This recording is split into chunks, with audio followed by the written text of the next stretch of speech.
Yes, sir. It is I, your boy from Bed-Stuy, and I greatly appreciate everybody tuning in for Don't F Up the Crime Scene, where me, special guests, will tune in and talk about our experiences on crime scenes and how to mess up the case. All right? So sit back and enjoy and holler back at your boy. Holla.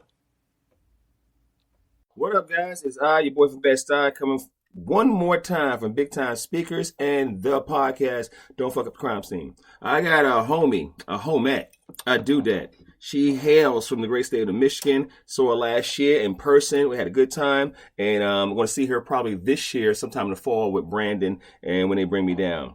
I'll get into the sponsor real quick, and then we're going to read her in real quick, and we're going to get into the topic, okay? So, sponsor today is Big Time Speakers, LLC. If you want animal control, FTO training, cruelty investigating training, or humane law enforcement training, you need to holler at KDHurst.com. That's KDHurst.com, KDHEARST.com. You can always reach us at Don't Fuck Up the Crime Scene or DFUTCS.com. All right, now that's out the way. We got the sponsors out the way. Try to get paid off of that. We got Roxanne Polovich, and she is a friend of the show. She is awesome. She's all decked out in her little, her polos and everything, looking all cute in the morning. I don't know what she was sipping on. It's early, so I know it's something. She said coffee.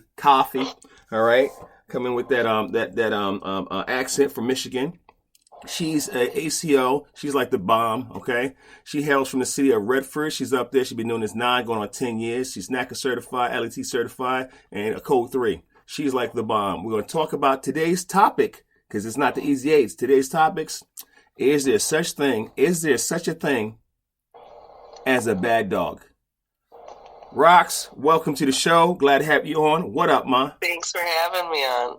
So tell me, so the question is there such a thing as a bad dog? Is that a yes, no, or maybe so? Expound on that for me. It's a hard yes. Yes. Absolutely. 100%. So I think a lot of it has to do with genetics, right? The longest running question is it, nature versus nurture, or is it how you raise them? But yeah, I absolutely think there's such thing as just a bad dog. And can this dog, for all of y'all out there, this is episode 51. I got my homie home, Roxanne Polovich, and she's like the bomb, and she's going to dive into this question. My thing is there a particular type of breed, or is it across the spectrum? Big, small, tall, wall? I say across the spectrum. I mean, obviously it's more predominant. You hear about bad dogs with like aggressive breeds or aggressive known breeds. But Chihuahuas can be terrible too, right? So, and that's just like an accepted thing, right? Whereas if you have a King Corso that's aggressive, it's a bigger problem. And I'm glad, because I was on a phone with one of my homies, Dan Edinger. He's up in Colorado in Breckenridge. Shout out to Dan. Formerly named as Humane Roundup. Now it's the Animal Control Report. Shout out to him for the podcast and the whole thing. That's a name drop. But we talking, with Chihuahuas, smaller dogs, I'm more of a scruff, hold, blanket fold, like that. Now, can you put a control pole, aka catch pole? Can you put it on a smaller dog? I think you can, but you have to be careful because things happen. You know what I'm saying? How do you feel about control poles on smaller dogs? So we in Michigan, at least like southeastern Michigan, my area, we call them snares. Mm-hmm. So whenever I'm speaking about a snare, I'm talking about a catch pole. Mm-hmm. I am pro snares because here's the thing. A snare is an extension of my body. Mm-hmm. It is a part of me. I'm not going to get bit. You're not going to get bit. Mm. And that's my main concern, right? Is I need to go home at the end of the day. And I love my fingers, right? I like my arms. Mm. I have great tattoos. I'm not trying to get them scarred up. So, yeah, I will. When in doubt, I will put it on a snare. And I will never question anybody. Now, with that goes, you have to be able to read the animal, right? Okay. If you read an animal correctly, you'll be able to know when to use a snare correctly. Mm-hmm. Now, if you snare friendly dogs that are all wiggly and loose, that's a problem. Okay. Because you're not confident in your skills or your animal behavior enough to know what you're doing correctly.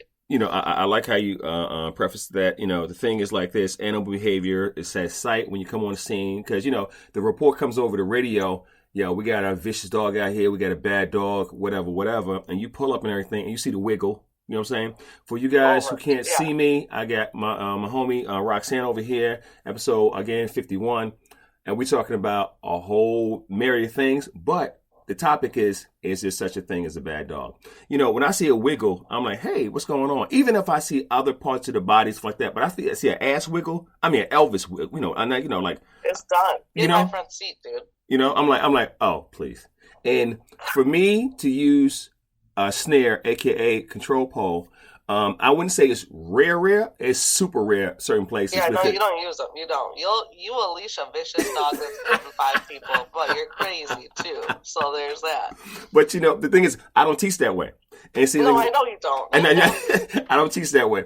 And one of my former colleagues, she said she runs stuff back in my old county now. She said she used to come inside the academy when I'm teaching. She's like this: listen to him. Do everything he says inside the class. When you see his ass on the road, do not do none of the shit he does. My thing is with you. Go ahead. I used to say all the time, if I ever worked with an ACO that says I never use a snare, I'd be like, well, you ain't working with me then. Except for you. Except for you.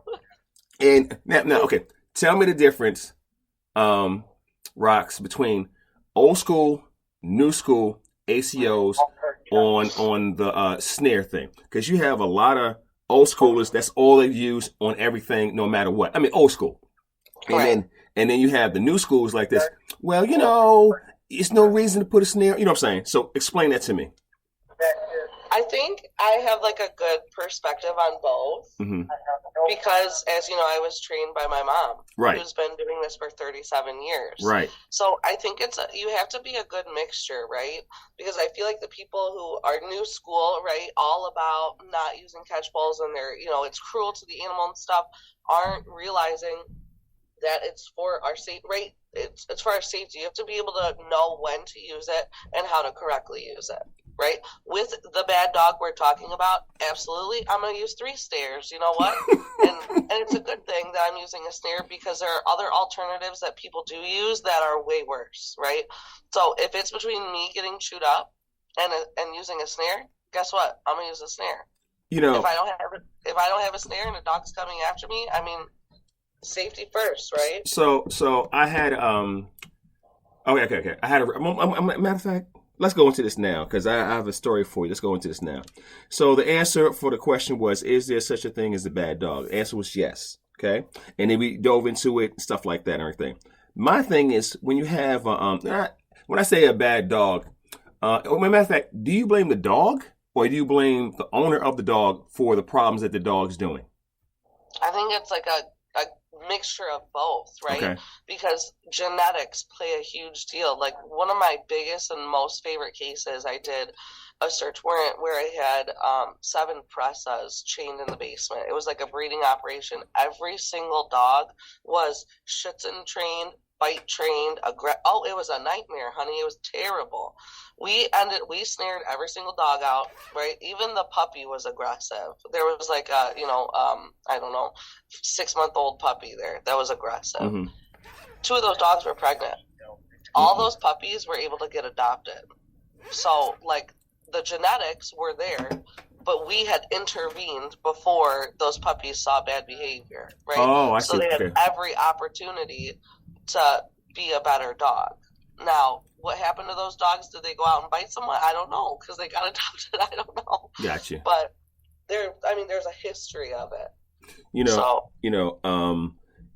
And my thing is like, in your part of the country, how many times does a dog have to? First of all, can all dogs be considered dangerous, aka vicious? And how many times do they get to bite somebody before they're declared dangerous?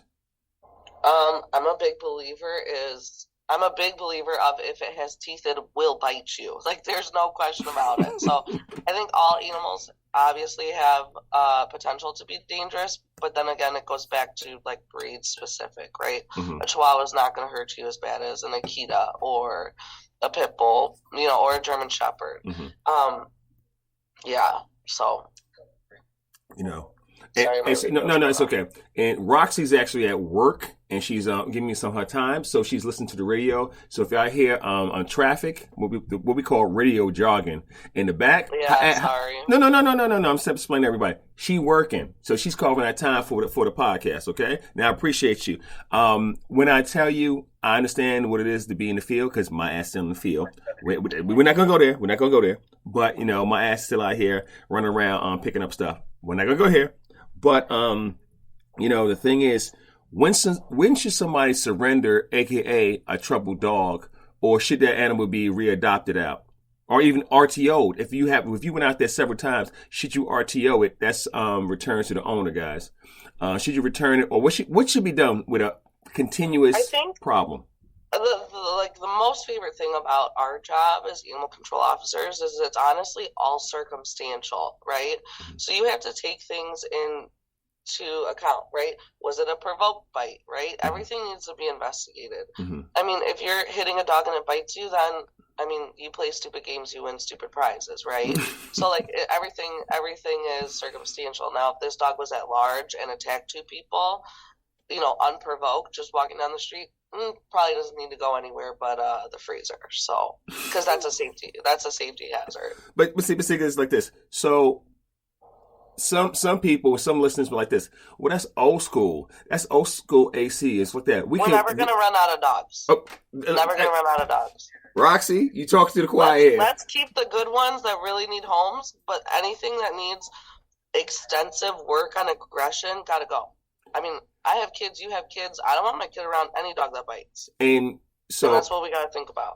But my thing, and I love how you phrased that, and I love how you said, hey, listen, this is a problem. I don't want making this problem some type of issue to harm anybody else. And I think that's missed. I know on a few podcasts like that, a lot of people be, really coming at us like this. Well, y'all only teach one way. I said, no, it's a podcast where I glean into certain things where I'm like, well, because, I have experience, you have experience. I experience it will differ a little bit, but the thing is, but that's me and you. We kind of see things the same way. And I know Michigan a little bit, okay? Dude, you got some dogs up there. You know what I'm saying? I know. And like on an aggressive situation, you get called out there. Here we go. Family dog turned on everybody. They can't control it. They want it gone. It bit two people. How do you go in there and handle that situation? Are the people gone? Or are no. They still in the house? They're in the house. The dog's in the basement, and they say, "Come get this motherfucker because he tripping. He tripping. You get those. He tripping. And what the fuck tripping mean?" I'm gonna be 100% honest with you. I don't, unless they absolutely cannot touch the dog, I don't remove owned animals. Mm-hmm. That, in all reality, it's your dog, mm-hmm. right?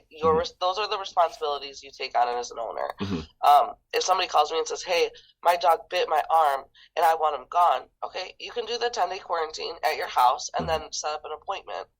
I'm not gonna come pick him up unless he's like mauled somebody, right? Obviously, if it's terrible injuries, I come in and I remove the dog. But if it's just like a nip, I don't want this dog no more. Sorry, sir, you gotta follow the law, bro. There's a quarantine. You can hang out. Right. But I had a dog that scalped a 1-year-old. And I sure shit went in and got that dog. You know. Right. But yeah, no. And what's funny is a lot of these cases with really aggressive dogs, the people do try and keep them, which blows my mind. Listen, People are crazy. No. When it comes to animals, we know. Listen. Whoa. That's another level. That's a fucking another level. Stop playing. That's another show. When I tell you, I had a Akita, all right? So there's a few breeds out there. Y'all can come for me. All fucking day, okay? There's a few dogs, I discriminate, okay? Now, I will still treat the animal. It's justified. But there's a few dogs that I'm like, hey, it ain't my favorite dog to handle, be around, because for me, and I've been doing this 30 years, there's one dog in particular is very hard for me to read. Now, the other two, kind of easy for me.